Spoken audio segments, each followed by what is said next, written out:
Welcome to Soho Strangler Week by Murdmile. To accompany the series, here's a few extra details from the police files and the court records, to aid your enjoyment and maybe even help you crack the case.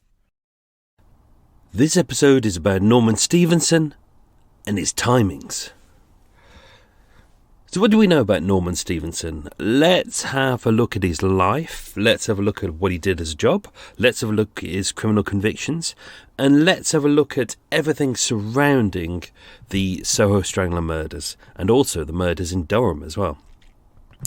So, we know that he left school age 13 to 14. So, March 1927 up to summer, he was working as an errand boy for Messrs. Hughes, who were picture framers in Newcastle, where he came from. And he worked there for a couple of months. And that would have been right up to the point. So, that's his first job, right up to the point when he received that injury. So, 15th of September 1927, it was reported in the newspapers as well. It said he had a serious accident by falling onto some spiked railings surrounding the football pitch at St James's Park.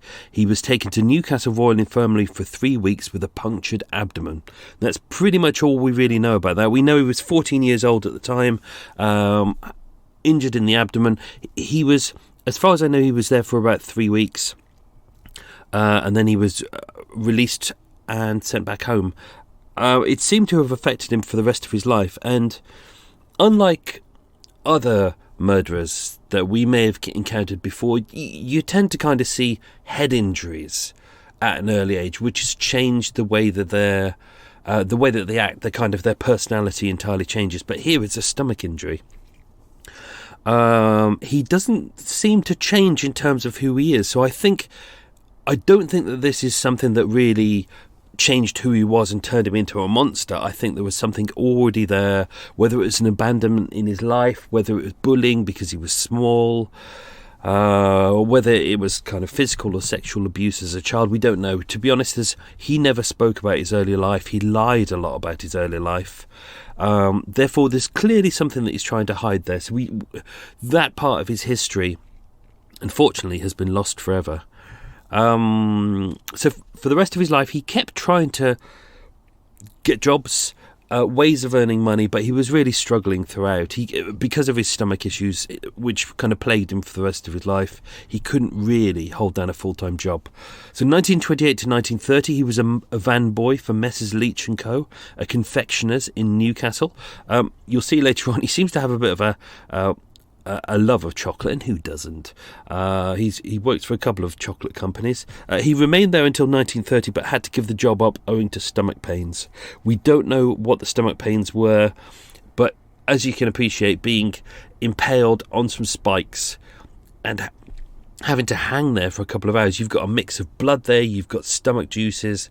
Do you know, that can cause a lot of problems for later on. 1931, he was off sick for pretty much most of the year. He was unemployed. This kind of makes it really difficult to track down who he is and what he's about, because if someone has a regular job, they're held to a contract, they work regular hours, we know where they are, we can find when they start and finished. But because he's constantly off sick, he's mostly working casual work, there's no contract, it's part-time. A lot of it's cash in hand, so he kind of turns up, works for as long as he can, and then he stops working, which also poses a problem for him, because he kind of doesn't have anywhere really to sleep. He's kind of crashing on mates' floors, he's living in hostels, he's wearing the same clothes. He has a need to visit a lot of prostitutes on a regular basis. We don't know how many times he visits prostitutes in a week, but obviously that's going to cost money, and if he's not earning a regular income, it's going to cause him a problem. And let's guess that his sexual needs is something that he can't control. He clearly has something in his past where he wants to be seen to be a big man. He wants to be seen to be bold and in control, but he's clearly not. He's clearly out of control. March to December 1931, he worked at Trust Concrete Steel & Co. Limited during the erection of a large garage in Newcastle. We don't know where the garage was. The job lasted for about 9 months until it was completed in 1931. January to April 1932. So he moves. At the end of that, there's almost no break. He finishes the job in 1931. Then January 1932 to April 1932, he's at Park Royal Training in Acton. So that's West London. So if you don't know your geography of London, Acton is probably about 7 miles west of Soho. You could get there in about an hour on a bus. So it's not too far away. It's commutable. He was there for about 4 months. It was training, but then he had to go back to Newcastle again owing to stomach pains. So back in Newcastle, he returned to occasional work. This kind of period has gone really, really weird. So there's a lot of disparity here. Now we know 27th of February 1931 in Gateshead Police Court, he was charged with being a suspected person. Now, I've dived into this. That's all that's written on his record. I've tried to dive into other things. The problem is, suspected person is just so vague. So it could either mean... what it means is he's suspected of committing a crime that either has happened or the police believe may happen. So that could be scoping out premises to break into it, or it could be hanging around in an area where prostitutes pick up punters. So it could be either of those. Now, this is on his police record, but he wasn't charged for this. So it's not a criminal offence, but it's kind of weird here. He wasn't charged under the name of Norman Stephenson. He was charged under the name of John Patterson. And John Patterson, we don't know why, that's an alias he seems to use every so often, which seems kind of weird that if this was your first criminal offence and you weren't intending to commit any more criminal offences, you would just use your own name. Whereas he's using John Patterson, an entirely different name. It's not like with the Soho Strangler victims where... a lady may use her birth name, and then she may use her married name, and then she may use the surname of the man she's living with. So it's all kind of, it's not legitimate, but it's as near as legitimate. It's the name that you'd be used to using. He's using an entirely different alias, so that's clearly he's up to something there, but we don't know what. His past is a real mystery. So in and around this period when he's back in Newcastle, 8th of February 1932 at Gateshead again, charged with being a suspected person, and he is placed on probation. So again, he isn't charged with this. But it is listed on his criminal record, so he doesn't actually get a full criminal record until 1933. So that's the 11th of January 1933 at Gateshead again. Larceny, as in theft of cigarettes from a shop, of which he served 6 months in prison. So he did his 6 months. He came out. We don't have a date for when he came out. Quite often, I've noticed on here that he only seems to serve half of his sentence, so that would suggest that when he's inside, he's behaving himself, he's being a good lad, he's kind of doing his job that he's meant to do, he's not causing any trouble, so he doesn't serve his full sentence quite often. So it's likely that he came out kind of March, April time. 22nd of January 1934 at Newcastle Police Court. So you've got Gateshead, then you've got Newcastle. They're kind of two... You could say kind of rival town cities right next to each other.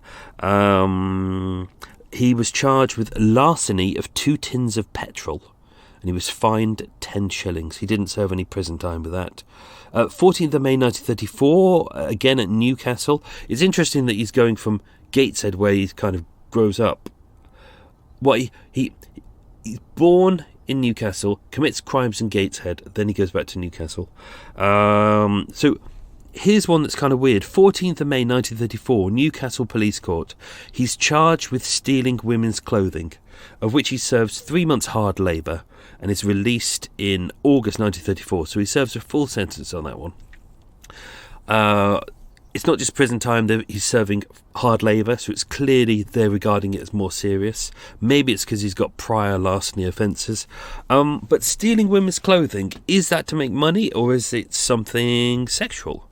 We don't know. Unfortunately, I've searched, there's nothing in there. So after he does that, he he leaves prison. Between August 1934 and February 1935, we don't know where he is, but we know that he moves to London.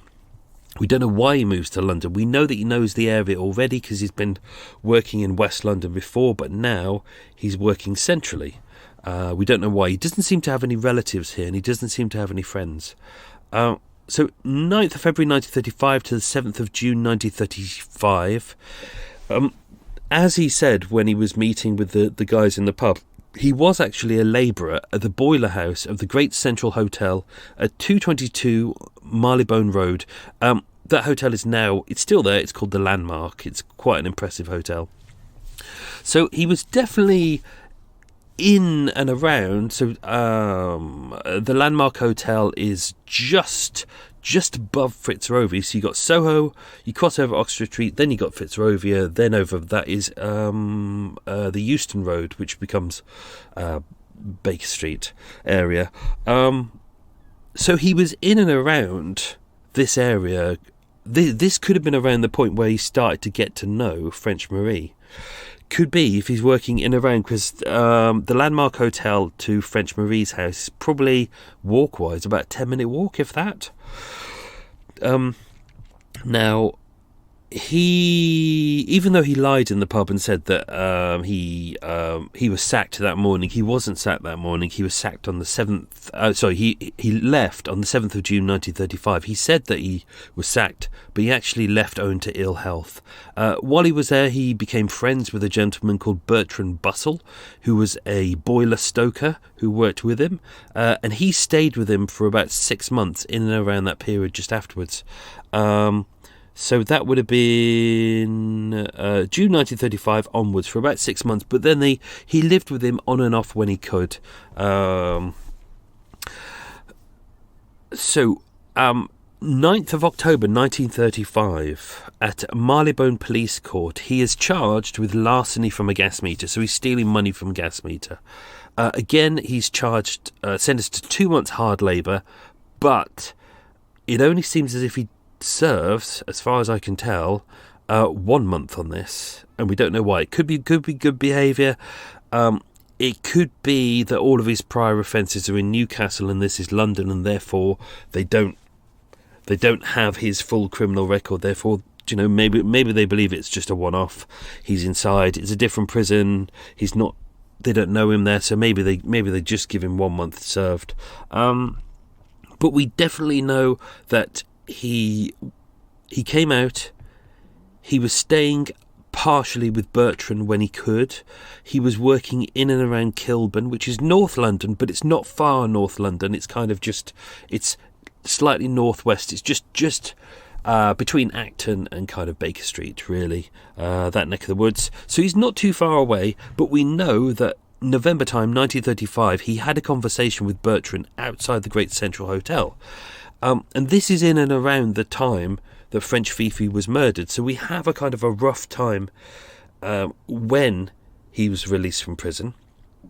And we know that he was in the area. So there's a likelihood there. There's a likelihood. But we'll dive into more of that.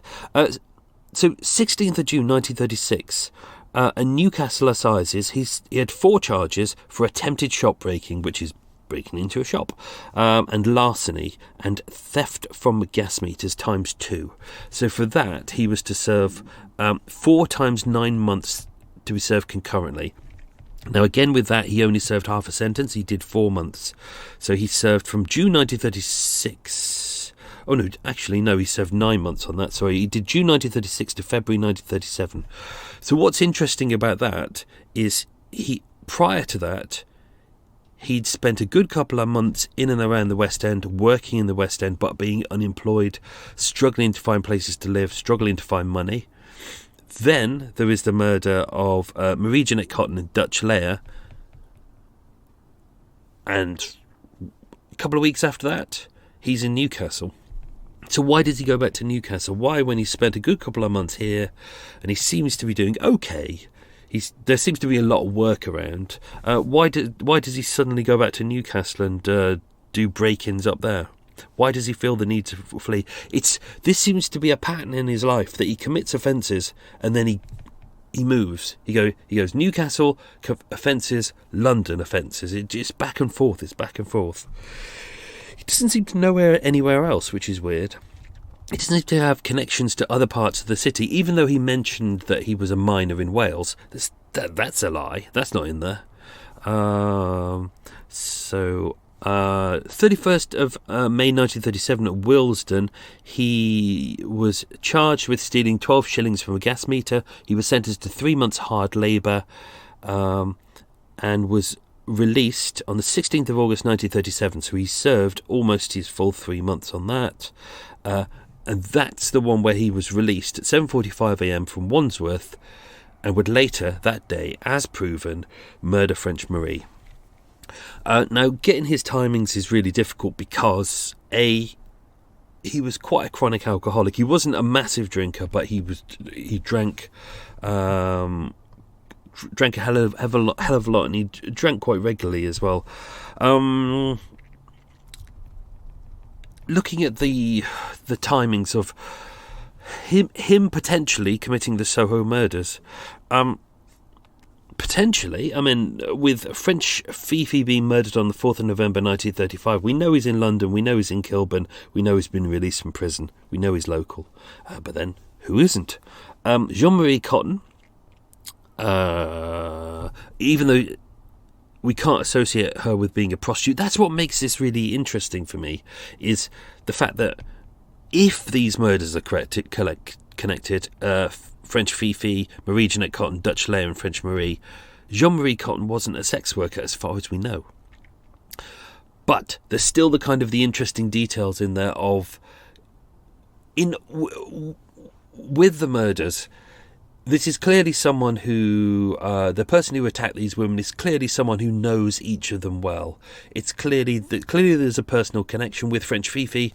Potentially, she served him a meal of eggs and some tea before that. With French Marie, they had salmon and some beers. Dutch Leia, there didn't seem to be anything there, but let's not forget it was 3 a.m.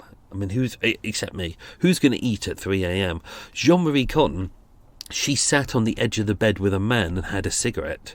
They both shared a cigarette or had 2 cigarettes.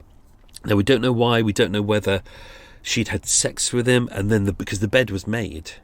But why would you, if this is just a friend, you know, this is a 2-roomed lodging that they're in. There's the bedroom, which is a private area, and then you've got the kitchen. And because there's no central heating, most people regarded the kitchen as kind of the place where you would sit down with your friends. You invite people in, you go, oh, come on in. And there'll be a table and you sit round there. That's where you'd spend the evenings because it's warm. You have the oven on. It keeps you warm. Do you know, you'd only go in the bedroom if you're going into the bedroom to go to sleep or to have sex. So why would Jean-Marie Cotton invite someone into the bedroom and then smoke a cigarette? So there's some things that don't make sense there. There's things that don't make sense. He's a possible likely suspect for the murder of French Fifi, I think. French Marie Cotton, I don't know. I think it's unlikely. And Dutch Leia, possible. It's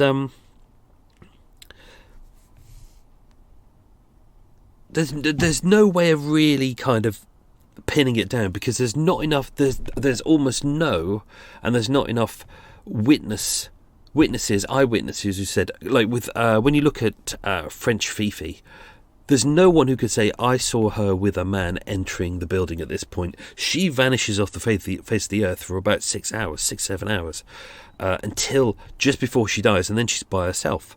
Marie Jeanette Cotton isn't seen with anyone prior to this moment, even though she's clearly in terror of someone. Dutch Leia is seen with a man whose description we'll get to shortly, and that's just before she was murdered. But we can't clarify whether that was Norman Stephenson. So this is what makes everything really difficult. It's very speculative about whether he was the Soho Strangler, and unless somebody is out there who, you know, he kept all of his work records and he wrote a CV with all of his details on and said, oh, here's my diary and here's the list of the prostitutes I visited on a regular basis, which I think we can all safely say he won't have done. But he's clearly a man of habit. He seems to visit a lot of the prostitutes on a regular basis, and they seem to know him, and they seem to like him. So you can kind of see there's all these possibilities, there's all this speculation that kind of, as I tried to say with the Soho Strangler series, if you're looking for connections, if you're looking for similarities, then you're going to find similarities. But if you want proof, if you want concrete proof, it's just not going to be there. And unfortunately, that is what happens with a lot of criminal investigations, is that you can make speculations, but speculation doesn't mean you can take it to court. You can't just say, I think this. You have to prove it. And in this case, there's nothing there. There's nothing there that we can conclusively say this is the man who did it. Sorry, I've still got fighting off a cold, so I'm a bit sniffly today. Sorry about that. We said in the episode about a similarity between the look of the sex workers.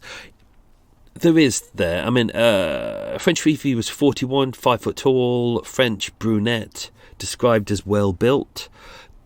Dutch Leia, 24, 5 foot 1, English/Dutch brunette, petite but thickly built. French Marie was 46, 5 foot 4, a little bit taller than the rest, a little bit taller than him. French, a brunette, and described, I hate to say it, as fat. But as we mentioned in the episode, a lot of the prostitutes would have been French. It's two were in their 40s. If you include Marie Cotton, she was in her 40s. Dutch Leia was in her 20s. Does he have a type? We don't know. We don't know. If they were the prostitutes that he picked up, there could be a lot of coincidence there. All we know is he may have visited 10 prostitutes, and they could all be entirely different, and it's just coincidence that we have connections with these ones. That, as mentioned in the episode, the height of a woman in the 1930s averaged around kind of 5 foot 1, 5 foot 3. So, that's about average height. He's smaller than average, but his look is not too far off what the average would have been. So let's dive back into his history. So after the murder of Dutch Leia, he returns back to Newcastle. 4th of January 1934. He's in prison up until April 1930. So, 4th of January 1937, he's in prison from January until April 1937, having served 4 months. And this was at Newcastle Quarter Sessions for shop breaking again and stealing clothes, stamp, etc., to the value of £26 and the larceny of 9 shillings in cash. And he was sentenced to 9 months to be served concurrently. As you can see there, he only did 4. It's kind of a bit hit and miss about how and where and when he serves a full sentence or a half sentence, and we don't know why.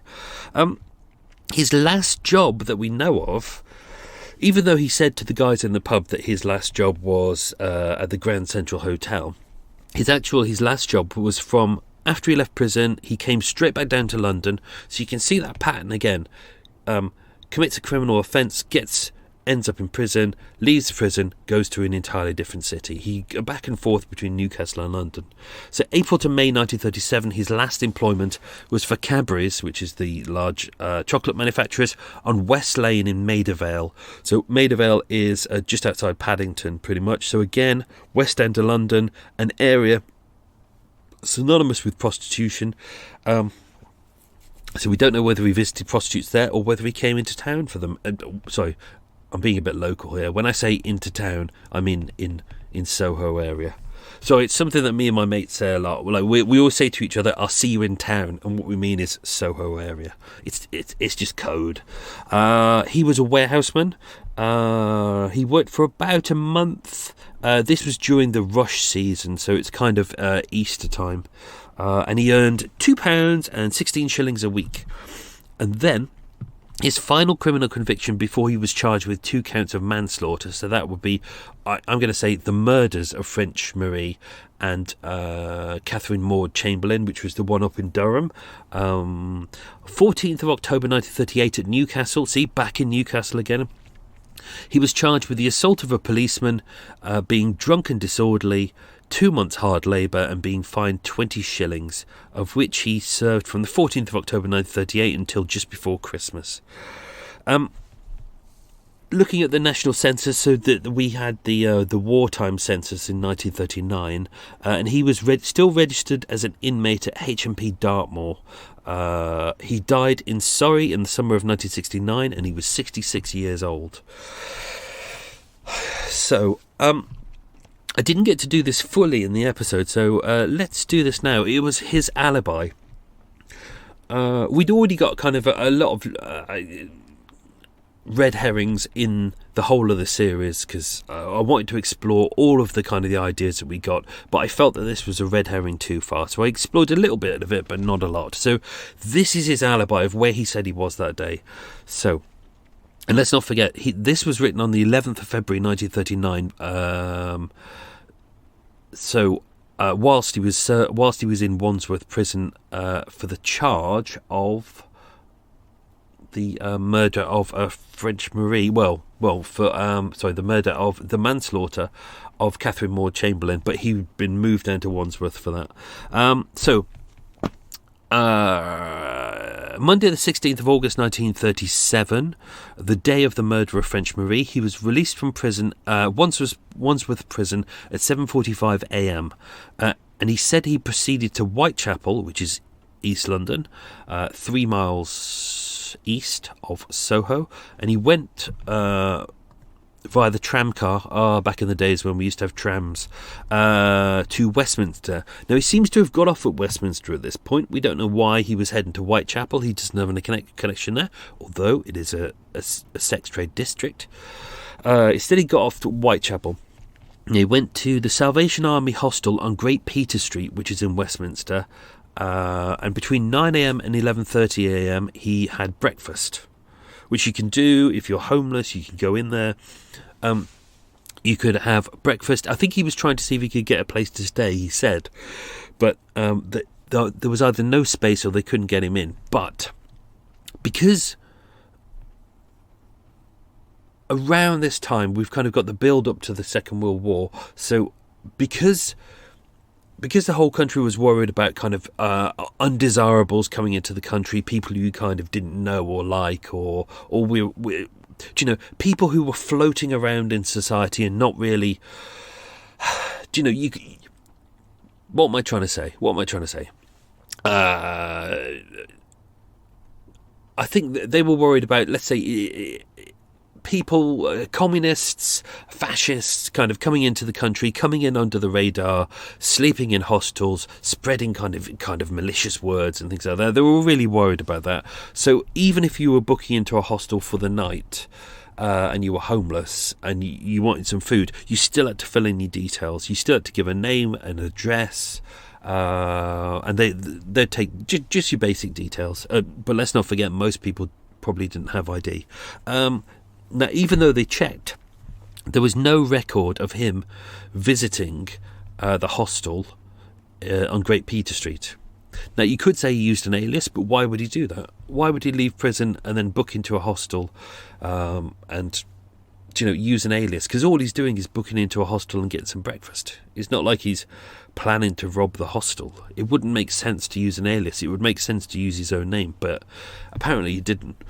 At 12 p.m, he went to number 5 Boyce Street, which was where his friend Bertrand Bussell lived, and he lived at 5 Boyce Street, just by Waterloo Bridge Road. He went there. His friend wasn't there. His friend seemed to be working. That was the guy who worked as a stoker at the Grand Central Hotel on Marylebone Road. So because his mate wasn't in, that was at 12 o'clock, he said he got the bus to Aldgate. So Aldgate is kind of the start of East London. He then said he visited the Middlesex hostel, Middlesex Street Hostel. It was a Salvation Army hostel. At around 12 o'clock, and he had his dinner. I would call that lunch. I'm just being pedantic. But again, there's no record of him visiting the Middlesex Street Hostel. So if he didn't go to Great Peter Street, if he didn't go to Boyce Street to visit his friend, if he didn't go to the Middlesex Street Hostel, where did he go? He seems to be nowhere. Now, this is where things go a little bit weird. He said that at 1 o'clock he got the train from Waterloo to Merstham. So Merstham in just outside Redhill in Surrey, which is 18.5 miles south, via train that's an average, because it stops and starts a lot, it's about 2 hours. He said he was going there to meet friends, and while he was there he visited his sister, Mrs. Bylot, who actually lived in that village as well.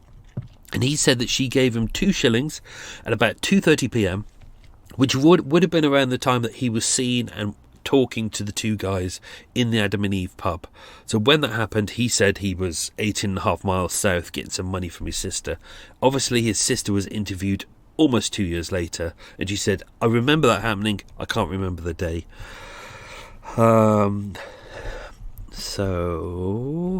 In fact, when they actually spoke to her, she said she thinks the time was nearer 8:45 a.m.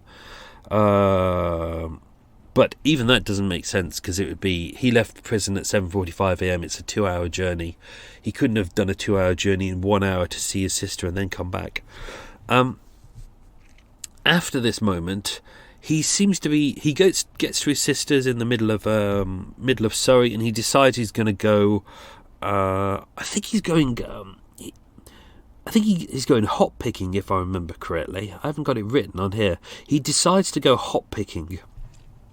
He books himself into the Church Army Hostel at 1 Upper St James Street in Brighton. This is where he said he stayed. And when they actually spoke to the guy who ran it, a guy called Captain Pounds, who kept a register as per the alien's order, he stated that in there was the name Norman Stephenson, listed as British, and he gave his address as Croydon, and the signature was identical to the one that he used in his statement when he was at Durham Prison. That Norman occupied, I think it was bed 65 or something like that. Yeah, and it's in the registration for the Church Army Hostel. It said it was marked SBB, which means supper, bed and breakfast. The only problem is it was dated the 20th of August 1937, so it's about 6 days later. So Norman's recollection of what he did, there's a lot of truth to that, but it could just be that he moved it by a couple of days. So maybe he did stay in the other hostels as mentioned, but they just didn't look on the right days. They just looked on the one day. Or maybe he didn't stay there, but he was definitely in and around Brighton. It's weird because he said on Thursday the 17th of August that he was going to do, he was going to do some hop picking in Tilehurst, which is in kind of middle of Surrey. And as he was walking along the road in hot weather, he collapsed. And it is proven he was taken to the home of St Francis, so not St Francis himself, it's a kind of a church over in Walcrouch, and the steward, Charles Savage, has records there of a man called Norman Stephenson, who was admitted on the 22nd of August 1937 and discharged on the 18th of September 1937. So he's drifting around by that point. He doesn't seem to have any money. He's going hop picking. He's kind of in the middle of nowhere. But clearly he's moved the dates. He's made it a couple of days later to give himself an alibi, not realising that these people have actually written down the dates and times, because that's part of their job. Really, it's what they're meant to do.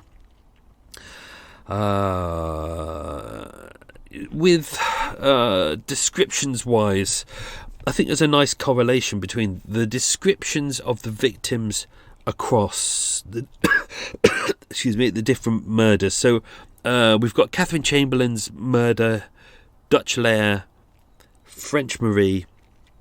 So these are the ones where we've got clearly defined witnesses, and it could very much be Norman Stephenson. Unfortunately, let's not forget that with French Fifi and Marie Cotton, we don't have a sighting for that one.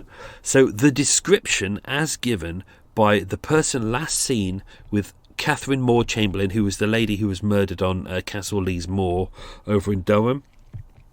He was described as a small man, so that'd be about right, because the average height was, I think it was 5'6" for a man, 5'6", 5'7", so he would have been classified as small. A small man, aged 25, he was 24, dark hair with sideboards. He'd actually grown sideburns since he'd left London and gone to Newcastle. Ruddy complexion, round face, dressed in a dirty grey suit with a collar and a tie but no hat. That's pretty good. That's a pretty accurate description from someone who was about a foot away, maybe 2 feet away. The description of the person seen with Dutch Layer. Now let's not forget that this was from about 50 feet away, and it was gone midnight on a street which is not particularly well lit, but age 25 to 30, 5'5" to 5'7" inches, medium to slim build, fresh complexion, clean shaven, brown hair brushed back, long black coat or dark raincoat, no hat. A lot of people, you may think it's weird that people are mentioning no hat, but let's not forget this is the 1930s and hats are kind of, everyone wears a hat, you know. Or if you see men walking down the street, you see photos of that era, doesn't matter whether they're posh or poor, they'll all be wearing a suit, because that's what everyone wore in the kind of the era before we all started wearing jeans and slacks. Oh, slacks, what a horrible word. You know, there was kind of a very standard kind of, I was going to say dress code. People just wore kind of what was practical, and a suit was practical then. Even if you were a builder, you would wear a suit. So him not wearing a hat is kind of something that people picked up on. Today we would go, oh yeah, he was wearing a bowler hat, he looked like a tit. Why? Because you don't really expect to see people wearing a hat, and especially if someone's wearing a hat of some kind, you go, I definitely remember that. Whereas here, because he wasn't wearing a hat, that made him stand out. The murder of French Marie. This was what's the word? All of the witness statements were kind of compiled together by everyone who saw him, and this is what they created. Her age 24 to 30, 5'3" to 4", thin to medium build, as in proportionate to his height. Roundish face with a pasty with a ruddy complexion, blue eyes, dark/brown hair brushed back and greased, as was the style of the era. A darkish brown suit or grey, which was dirty, scruffy, shabby, made of different odd materials, and no hat.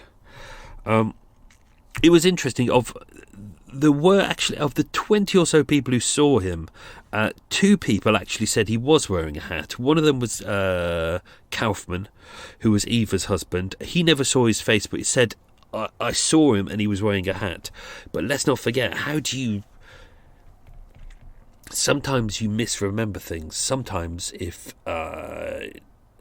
unless someone immediately after you've seen someone says, right, explain to me what that person was wearing, and then you could probably get it close to being right. But if someone asks you an hour later, what was that person wearing, are you really going to remember that? I doubt. God, I can't. Without looking, I probably couldn't even tell you what I'm wearing now. So it's an odd one. So he even said that he thought he had a scar on one of the side of his faces, even though Kaufman actually would admit later on he never saw his face. So I think that aside, I think when you look at all of the descriptions of those given of the murder of Catherine Chamberlain, Dutch Layer, French Marie, I think there's a correlation there. I'm not saying it is definitely Norman Stephenson. I'm saying there's a connection, there's a similarity going on there. I think if you brush aside the fact of his alibi, most of which is bullshit, but do you know, maybe he just got the dates wrong, or maybe he deliberately used different dates to kind of confuse that. Of his timings in London, he's certainly in and around the area at the right time, and he certainly seems to flee after murders happen. So that's definitely there. Yeah. Is it him? Is it not him? Don't know. Do you know what? We will never know. I really don't think we'll ever solve this one. I think I think even if we can find... I'm going to keep searching for more information, but the problem is, this is what happens in all of these cases that we've covered in Murder Mile before, is that if someone is a regular Joe, a working class person who's just doing their job, if they're on the peripheries of society, if they're kind of if they're not in steady income, if they're not in steady employment, if they don't have a home to go to every night, it's hard to pin down it's hard to pin down that person to a specific time frame. So this is what's going to make it really difficult, and especially in that era as well. Today we've got cameras, everyone's got phones, we've got loyalty cards, we've got credit cards. There's a million different ways that we are being watched, and we leave a trail of ourselves everywhere. It's ridiculous, the trail that we leave everywhere, even without us knowing that we're leaving the trail. Whereas 1930s, I mean, we've potentially got, because he's unemployed, his employment record, but because he would have had to sign on at the labour exchange. But will that still exist? I've never found it, so don't know. So unfortunately, ladies and gentlemen, until there's more information and until this cold goes, I can't wait till my cold goes, we will probably never know if Norman Stephenson was the Soho Strangler, or whether he murdered other women. Because even, just as a side thought, even if you put the Soho Strangler murders aside, even if you put aside the similarities, the similarities with how they happened, the fact that these women were attacked by someone who clearly knew them and someone who they kind of trusted, even if you put that aside, is it likely that he may have attacked other women? Not necessarily murdered them, but attacked.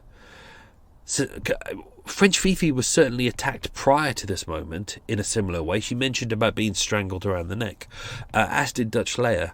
Unfortunately, it's quite a common thing. So who knows? He probably may have attacked other women, but because they didn't want to go to the police, because then they'd have to say, well, I was prostituting myself, and the police would go, well, that's a criminal offence, so therefore we will charge you with prostitution, but you have to do that in order for us to charge him with assault. So it's likely that he may have committed attacks before, but they just hadn't been mentioned, hadn't been reported to the police. So I think we shall never know the truth. If you enjoyed that, there's more to come. Your regular episodes of Murder Mile will return on Thursday the 27th of April, or a few days earlier via Patreon.